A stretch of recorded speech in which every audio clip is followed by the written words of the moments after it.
নমস্কার দর্শকবৃন্দ, RS TV লাইভের সকল দর্শকবৃন্দকে আমি ডক্টর আশাসী রাজে স্বাগত জানাই। আজ 15ই আগস্ট ভারতের স্বাধীনতা দিবস।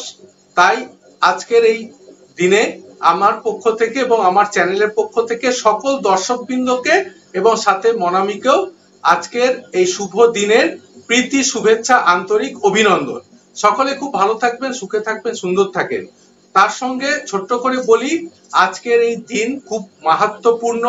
1947 সালের 15 আগস্ট ভারত স্বাধীন হয়েছিল, সবাই জানেন।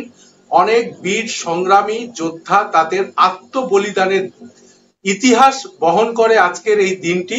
তাই পুনরায় আমার পক্ষ থেকে এবং আমার চ্যানেলের পক্ষ থেকে সকল দর্শকবৃন্দকে আজকের এই 15ই আগস্ট বা ভারতের স্বাধীনতা দিবসের শুভেচ্ছা।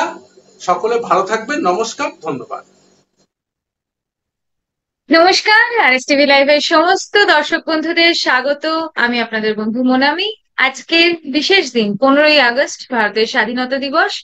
অনেক অনেক প্রীতি, শুভেচ্ছা, আন্তরিক অভিনন্দন সকলকে আমাদের পক্ষ থেকে, আরএস টিভি লাইভের পক্ষ থেকে, জ্যোতিষ সমাধান অনুষ্ঠান এবং এই অনুষ্ঠানের কর্ণধার ডক্টর রাজা শাস্ত্রীর পক্ষ থেকে আপনাদের সকলকে অনেক অনেক অভিনন্দন। আজকের দিনে একটাই কথা বলবো, এই দিনটি যাদের জন্য আমরা পেয়েছি, যে মহান মানুষদের আত্মবলিদানের জন্য পেয়েছি, আজকের দিনে যেমন তাদেরকে শ্রদ্ধা জানাবো, তাদেরকে স্মরণ করব, এবং তাদের শ্রদ্ধা জানানোর জন্য আমার মনে হয় যে শুধুমাত্র তাদের ছবিতে ফুলমালা বা তাদের ছবির সামনে ধূপ প্রদীপ জ্বালানোটা যথেষ্ট নয় বা প্রয়োজনীয় নয়। যদি আমরা তাদের নীতি শিক্ষা, তাদের নীতিবোধ, তাদের আদর্শকে আমাদের জীবনের চলার পথে পাথেয় করতে পারি, এবং তাদের সেই আদর্শ, তাদের সেই শিক্ষা আমাদের জীবনের পাথেয় হোক।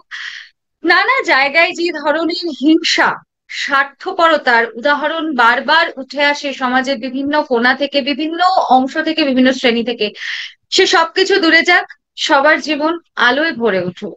স্বাধীনতা দিবসে এটাই কাম্য সবার কাছ থেকে।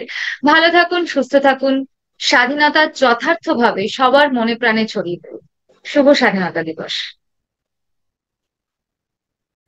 আপনারা দেখছেন আরএস টিভি লাইভে জ্যোতিষ সমাধান অনুষ্ঠান।